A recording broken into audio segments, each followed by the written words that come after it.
नमस्कार, मैं हूं डॉक्टर वाय राखी। जैसा कि आप जानते हैं, कैसे हैं आप अपना ध्यान रखिए। मैंने आप लोगों के लिए पूर्णिमा का व्रत कैसे रखें, एकादशी का व्रत कैसे रखें, सोमवार का कैसे रखें, मंगलवार का कैसे रखें, बुधवार का कैसे रखें, शनिवार का कैसे रखें, संतोषी माँ का कैसे रखें, अमावस का कैसे रखें, ये तमाम वीडियो बनाई है। लेकिन इस वीडियो में मैं आपके साथ कुछ बातें शेयर करना चाहती हूँ, इसलिए ये छोटा सा 1 मिनट का वीडियो मैंने स्टार्टिंग में हर वीडियो में डाला है। अगर आप व्रत रखते हैं तो आपको पहले ही दिन से ब्रह्मचर्य का पालन करना पड़ेगा। कोशिश करें जो भी व्रत रखें उसका उसी दिन उद्यापन करें। व्रत अगर आप उधार लेकर रख रहे हैं तो मत रखें। अगर व्रत रखकर आप बहुत दवाइयां खा रहे हैं तो मत रखें। व्रत रखकर अगर आप पति से झगड़ा कर रहे हैं तो व्रत मत रखें। किसी भी व्रत के अंदर उस व्रत को रखकर उसकी कथा को पढ़ना अनिवार्य है। किसी भी व्रत को रखकर उस व्रत का दान करना अनिवार्य है। अगर आप वो करने में सक्षम नहीं है तो फिर व्रत आधे अधूरे मत कीजिए।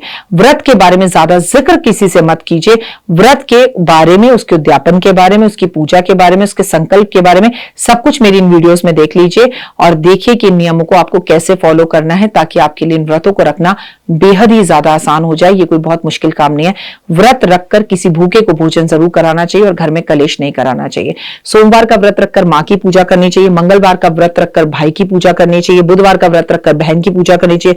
बृहस्पतिवार का व्रत रखकर माता पिता या गुरु की पूजा करनी चाहिए। वहीं पर अगर हम बात करें बृहस्पतिवार के बाद शुक्रवार, तो आपको अपनी पत्नी का ध्यान रखना चाहिए, अपनी पत्नी को खुश रखना चाहिए, अपनी बहन, भाभी, जेठानी, देवरानी को खुश रखना चाहिए। आगे अगर हम बात करें शनिवार की, तो अपने घर के नौकरों को, मजदूरों को हमें खुश रखना चाहिए। संडे का व्रत रखकर अपने पिता के साथ संबंधों को अच्छा करना चाहिए। केवल व्रत रखने से कुछ नहीं होगा, व्रत के साथ रिश्तों को भी समझना होगा और ब्रह्मचर्य का पालन करना होगा। कथा जरूर पढ़नी होगी, सुबह शाम या कभी भी। व्रत नियम से करेंगे तो आपके जीवन में बाहर आएगी। जय माता दी। मुस्कान और मदद, मुस्कान और मदद, ये दोनों ऐसे इत्र है जिन्हें जितना भी आप दूसरों पर छिड़केंगे उतनी ही सुगंध आपके अंदर से आएगी। ओए होए, कैसे हैं आप? नमस्कार, सुस्वागत, वेलकम, अभिनंदन। मैं हूं आपके साथ आपकी अपनी होस्ट डॉक्टर वाय राखी। आपका स्वागत, अभिनंदन करती हूँ आपके, मेरे और माता रानी के इस खूबसूरत से YouTube चैनल पर। कैसा है मेरा ये संसार? दिन दुगनी रात चौगनी, आप तरक्की करें, लाइफ में आप सक्सेस रहें। ऐसा मत कहना मैं आपके कपड़े नहीं पहनती। अब ये दुपट्टा भी आप में से किसी ने मुझे गिफ्ट किया था और ये साड़ी भी आप में से कोई मुझे देके गया था। इतनी खूबसूरत साड़ी है और इस साड़ी की खासियत ये है कि मेरे पतिदेव को इस साड़ी में मैं बहुत सुंदर लगी। इसके लिए दिल से आभार और शुक्रिया। This is really a very beautiful sari.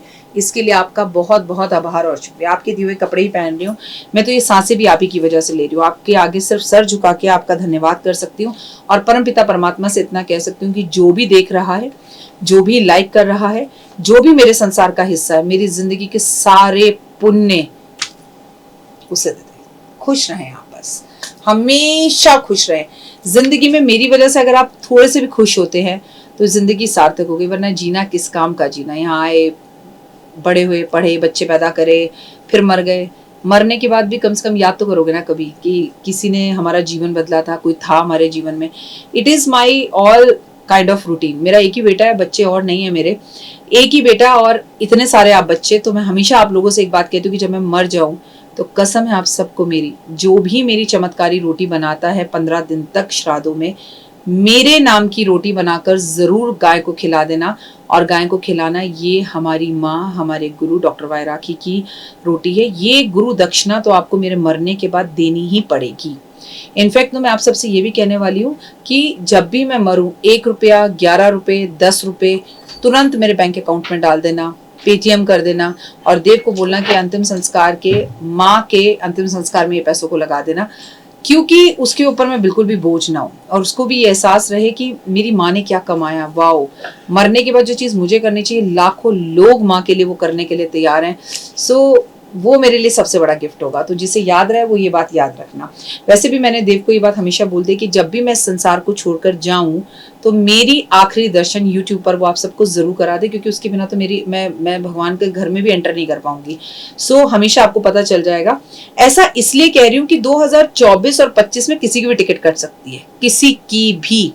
It is because of road accident, it is because of अग्निकांड, इट इज बिकॉज ऑफ चोरी, और इट इज बिकॉज ऑफ कोई भी घटना घट सकती है जिसमें लोग शुगर और बीपी में, लो शुगर में परेशान हो जाए, हाई शुगर में परेशान हो जाए। और ये मंगल का साल हर इंसान को शुगर और बीपी तो जरूर देगा। मेरे जैसे इंसान को भी शुगर जैसी चीजें इस साल जरूर होंगी, ये मेरी प्रेडिक्शन है, और कब होगी मैं आपको बता दूंगी। आज के अपनी इस वीडियो में हम बात करेंगे मानसिक दुर्गा अष्टमी।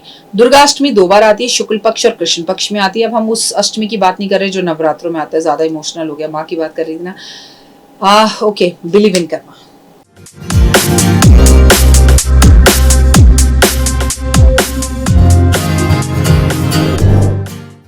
सबसे पहले अपने कर्मों पर बिलीव कीजिए और कर्म बहुत अच्छे कीजिए। मैं आपको एक बात बताऊं, हमेशा एक बात याद रखिए कि माँ दुर्गा भवानी के अष्टमी के व्रत कोई भी रख सकता है।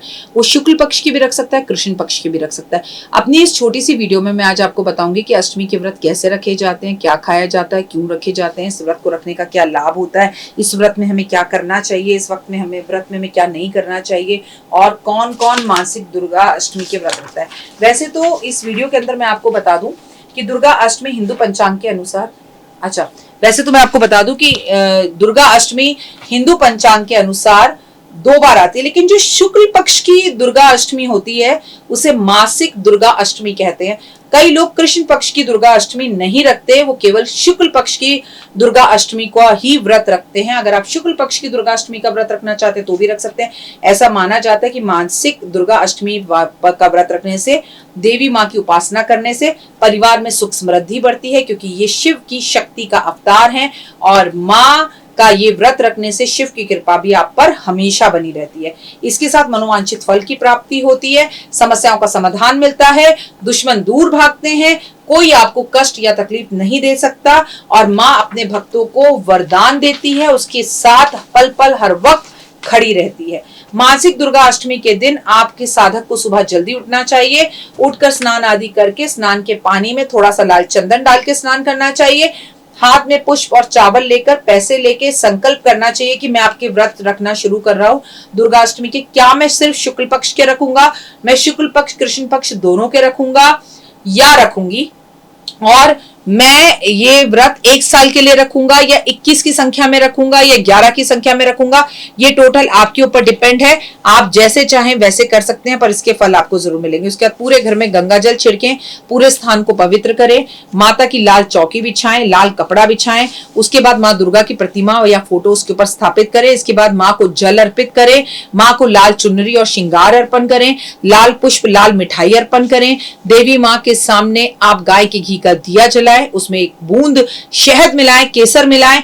चमनामत माँ के सामने दूध दही शहद घी का अर्पण करें, घी की जोत जलाएं, दुर्गा चालीसा पढ़े, दुर्गा सप्तशती पढ़े, दुर्गा कवच पढ़े, और माँ को नैवेद्य लगाकर माँ की आरती करें, माँ की उपासना करें। पूरा दिन भूखे प्यासे रहें, कुछ नहीं खाएं।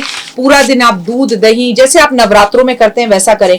कोशिश करें कि इस व्रत में आप शाम को कुट्टू का, सिंघाड़े का आटा खाएं, और आप साबूदाने की खिचड़ी खाएं, साबूदाने की खीर खाएं। कोशिश करें कि दुर्गा अष्टमी के व्रत में आप किसी भी हाल में अन्न ना खाएं।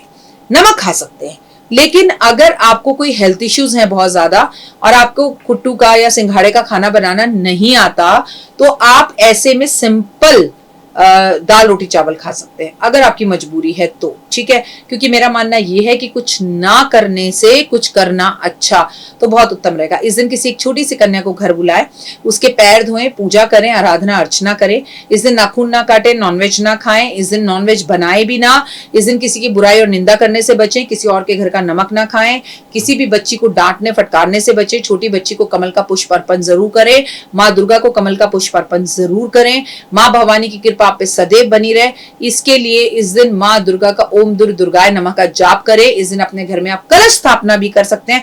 शाम को उस कलश को हटाकर, नारियल तोड़कर उसे प्रसाद के रूप में बांट सकते हैं। इस दिन ब्राह्मण को आप लाल रंग के वस्त्र भेंट स्वरूप दे सकते हैं। इस दिन आपको माँ को कमल का पुष्प अर्पण करना चाहिए। इस दिन आपको शाम के टाइम पर अपने घर में थोड़ी देर ढोलक जरूर बजानी चाहिए। अब व्रत का उद्यापन, जब आपके व्रत 21, 11 या 1 साल के पूरे हो जाएं, हलवा छोले पूरी बांटेंगे और 9 कन्याओं को बिठाएंगे।